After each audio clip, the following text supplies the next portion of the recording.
Hello, students. I hope you all are doing well.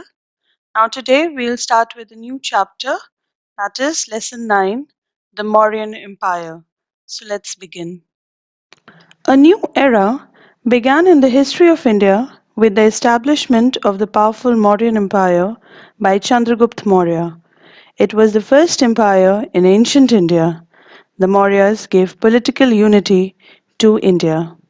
So next we'll start up with the sources of information about the Mauryas and two books, Indika by Megasthenes and Arthashastra by Kautilya are the main sources of information on the Mauryas.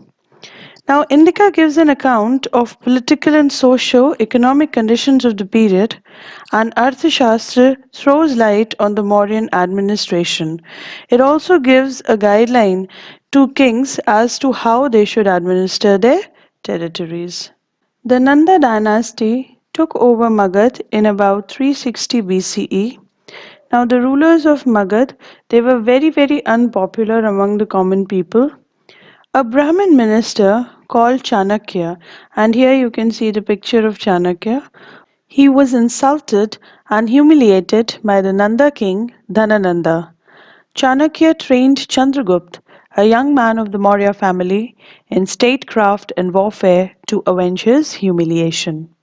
Next, we'll study about Chandragupta Maurya, and here you can see the picture of Chandragupta. Now, Chandragupta was the founder of the Maurya dynasty who succeeded the Nanda throne in about 321 BCE at the age of 25. He overthrew the last Nanda ruler, Dhanananda. Chandragupta belonged to an ordinary family, and according to tradition, he was a shepherd boy who was groomed and guided by Chanakya. Chandragupta defeated the last Nanda king and established his rule on Magad. He then turned his attention towards Punjab.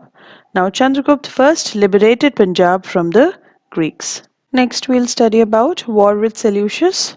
Now the territories west of Indus were ruled by Greek king Seleucus, who was one of Alexander's general, and here you can see the picture of Seleucus.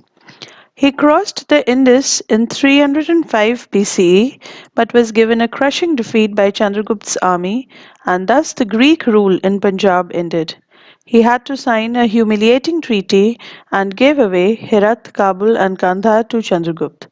Now Chandragupta married his daughter, and Seleucus sent a Greek ambassador Megasthenes to the Mauryan court. And here you can see the picture of Megasthenes. Chandragupta brought many parts of northern India under his control and established India's first powerful empire. He established the Mauryan Empire and ruled for about 25 years. Chandragupta was succeeded by his son Bindusara, and here you can see the picture of Bindusara. Now, Bindusara ruled for 24 years and continued his father's career of conquest and expansion. He maintained his vast empire and extended it till Mysore. Bindusara was succeeded by his son Ashok, and here you can see the picture of King Ashok. Now, Ashok was the most famous and powerful Mauryan king. He came to power after his father's death in 273 BCE.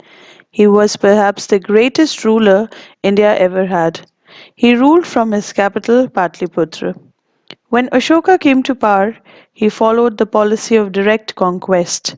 He could not tolerate the existence of independent kingdoms on the border of his empire. And at that time, Kaling was an independent kingdom. Ashoka invaded Kalinga in 261 BCE. The Mauryan army ultimately defeated the Kaling army. And here you can see the picture of Kaling War. Now, both the armies suffered heavy losses, and many people were killed and many were taken as prisoners. This caused misery to many women and children. Now, the death and destruction which followed the Kaling War made Ashoka very sad and unhappy, and it became a turning point in his life. So he decided he would not fight any more wars. Instead, he would try and persuade people to live in peace. Kaling became a part of Mauryan Empire, and for the first time in Indian history, almost the whole subcontinent except south was under a single ruler. Now, after the Kaling War, Digvijay or the policy of conquest was replaced by Dhamma Vijay or Dhamma Gosha, that is the victory of Dhamma. Next, we'll study about Ashoka's Dhamma. The principles of Buddhism guided Ashoka's policy. He believed life could become more peaceful and virtuous by following certain high ideals. This Ashoka called Dhamma or Dharma. By following the ideals of Dhamma, life could become pure and simple without anger, cruelty, pride, and jealousy. He explained Dhamma in the edicts, which were mainly written in Brahmi script. He used Prakrit, the language of the common people, in these edicts. Thus, the common people could easily understand his teachings of Dhamma. We learn about Ashoka's ideas about Dhamma from his edicts. Now, an edict is an official order written on pillars and rocks. And here you can see the picture of Ashoka's edicts. Edicts are also the commands or instructions given by a ruler. Now, Ashoka's edicts inscribed on pillars and rocks give us information about the extent of his empire, his thoughts on religion, the policies of his government. Now, some of his famous edicts are found on the Sarnath pillar. The script of the edicts could not be deciphered for many centuries. They are invaluable records of Ashoka's rule and his character. We'll study about the main principles of Ashoka's Dhamma, which are first one, non-violence. Now, people should follow ahimsa, no animals to be slaughtered for sacrifice. Next is respect for parents and elders and kindness towards slaves and servants. Next is tolerance towards all religions. And the last one is charity for the poor. Next, we'll study about some of the welfare measures which were taken by Ashoka for his people. He used to rule his subjects like a father. He appointed officers called Dhamma Mahamatras to propagate Dharma. He built hospitals for both men and animals. He had a number of rest houses constructed for the benefit of travelers. Wells were also dug in many places. Ashoka built good roads and planted shady trees on both sides. He toured the country to gather first hand information about his people and heard their complaints. Crimes were rare during his reign and punishments were mild. Next, we'll study about the spread of Buddhism under Ashok. Now, Ashoka embraced Buddhism as a result of Kaling War. He made huge gifts to the Buddhists and undertook pilgrimages to the Buddhist shrines. After the Kaling War, Ashoka devoted his time and resources towards the spread of Buddhism in and outside India. He himself became a Buddhist and gave up hunting and became a vegetarian.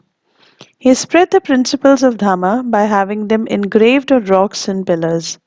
He appointed special officers called Dhamma Mahamatras, whose duty was to improve the general life of the people and enforce the principles of Dhamma across the country. He sent missionaries to Burma and Sri Lanka. He sent his son Mahendra and daughter Sanghamitra to Sri Lanka to preach Buddhism. It was due to Ashoka's efforts that Buddhism spread far beyond India. He organized the Third Buddhist Council at Patliputra to discuss ways of propagating Buddhism. He ordered the construction of Buddhist monasteries and many stupas. Next, we'll study about the Mauryan administration. Kautilya's Arthashastra, Megasthenes by Indika, and Ashoka's rock and pillar edicts give us a picture of Mauryan administration. Now, the Mauryan administration was divided into two parts: central administration and provincial and local administration. So, we'll start up with the central administration. The Mauryan administration was headed by the king. He was assisted by a council of ministers called the Mantri Parishad. Important members of the council were High Priest, known as Purohit, Commander in Chief, known as Senapati, and Crown Prince, known as Yuvraj. According to the Arthashastra of Kautilya, the state appointed 27 superintendents, that is, adhyakshas, mostly to regulate the economic activities of the state. Important administrative officials were called the Amatyas. Next, we'll study about the provincial and local administration. Now, the empire was divided into four provinces, and each province had a governor. The provinces were further divided into districts, and a number of officials looked after them. Under the districts were the villages. The village officials helped the senior officers in collecting the taxes. The capital city of Patliputra, it was an important city of the glorious past, and it was the capital of Ashoka's empire. Now here you can see the picture of Patliputra. It was a walled city which had 64 gates and 570 watchtowers. Now Ashoka formed a committee to administer his capital separately, and this committee was further divided into five departments. They were registration of births and deaths, trade and commerce, collection of taxes, protection of foreigners, and inspection of goods. Next, we'll study about the army of the Mauryan Empire. Now, the Mauryas maintained a huge army. It consisted of infantry, cavalry, elephants, and chariots. Now, infantry means soldiers who are on foot, and cavalry means soldiers who fight on horses. There were a number of boards which look after every wing of the army, and Senapati was the head. Next, we'll study about the spy system. The Mauryas maintained an efficient spy system. Now, a spy is someone who keeps secret watch on a person or thing to obtain information. They kept the king informed about the happenings in the kingdom. The women were also appointed as spies. Next, we'll study about taxation. The land revenue was the main source of income. Usually, one fourth or one sixth of the produce was fixed as revenue. The other sources of taxation were forests, mines, customs, trade, crafts, and water. This money was used to pay salaries, maintain an army, and for the welfare of society. Next, we'll see about the trade of the Mauryan Empire. Now, trade both inland and overseas flourished. India had trade relations with Sri Lanka, Egypt, and Greece. The important centers of trading were Patliputra, Takshala, and Ujjaini. Next, we'll study about the society of the Mauryan Empire. Megasthenes had described Patliputra as a beautiful city. The king lived in a magnificent palace built of stone. The caste system was prevalent. The Arthashastra, however, mentions the existence of slavery, but the slaves were very well looked after. Next, we'll study about some of the important occupations which existed during the Mauryan Empire. The main occupation of the people was agriculture, and facilities such as irrigation were provided to them. Farmers were encouraged to bring more land under cultivation. Other occupations were mining, carpentry, forestry, masonry, and pottery. Next, we'll study about the Mauryan art. The Mauryan art rose to its peak during Ashoka's rule. He built many stupas and pillars. Now, a stupa is a dome shaped like structure made of stone or bricks. It was made to honor a sacred spot or preserve the relics of Buddha. The Sanchi stupa, built by Ashoka, is very impressive, and here you can see the picture of Sanchi stupa. Now, the pillars were beautifully polished, and Ashoka's edicts were inscribed on rocks and pillars.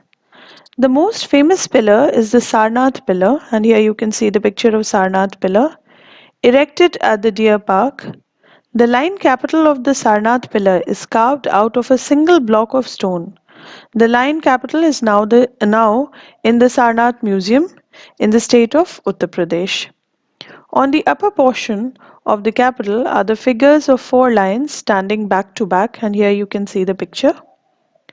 Modern India has adopted the lion capital of Sarnath as the national emblem of India. Next, we'll study about the decline of Mauryan Empire. The Mauryan Empire lasted for more than 100 years, but it began to break up after Ashoka's death. And we'll study some of the reasons why the Mauryan Empire declined. Now, after Ashoka, the rulers were so weak that they could not control the empire efficiently. In order to protect the vast empire, the rulers had to keep a large army, but the Mauryan kings could not collect enough taxes to meet its growing expenses. Next, the enormous expenditure on army and bureaucracy created a financial crisis. Next, during Ashoka's rule, the army fell out of practice and became inefficient and weak. Then Ashoka's anti-ritual and anti-sacrifice attitude reduced the income of the Brahmins. Oppressive rule in the provinces was an important cause of breakup of empire. Gradually, various provinces of the Mauryan Empire began to break away and split into many independent kingdoms. Thus, Magad fell an easy prey to foreign invaders. Finally, in 185 BC, the last Mauryan king, Brihadratha, was killed by his own commander in chief, Pushyamitra Shunga, who started the Shunga dynasty in Magad. With this, we come to an end of the lesson. I hope you all have understood it well.